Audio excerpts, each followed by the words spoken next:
Hey everyone. So, in this video, I'll show you how to fix the Gmail verification code not received issue. This is the full guide for 2026, and yeah, these tips work if you're trying to sign in, recover your account, or set up two-step verification. First, make sure the phone number or recovery email linked to your Gmail account is correct. Even a small typo can prevent the code from arriving.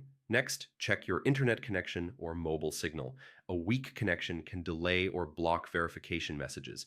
Click Resend Code if you didn't receive it within a few minutes. Sometimes the first message gets delayed or lost. Check your SMS inbox and email spam folder. Some carriers or email providers may filter Google's verification codes. Make sure Do Not Disturb mode isn't enabled and check if any SMS blocking apps are active. These can prevent messages from arriving.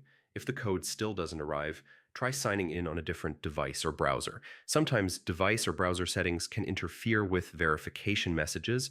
If none of these solutions work, contact Google support. They can help recover your account and ensure the verification code is delivered. And yeah, that's how to fix Gmail verification code not received in 2026. If this video helped you, like the video, subscribe to the channel, and I'll see you in the next guide.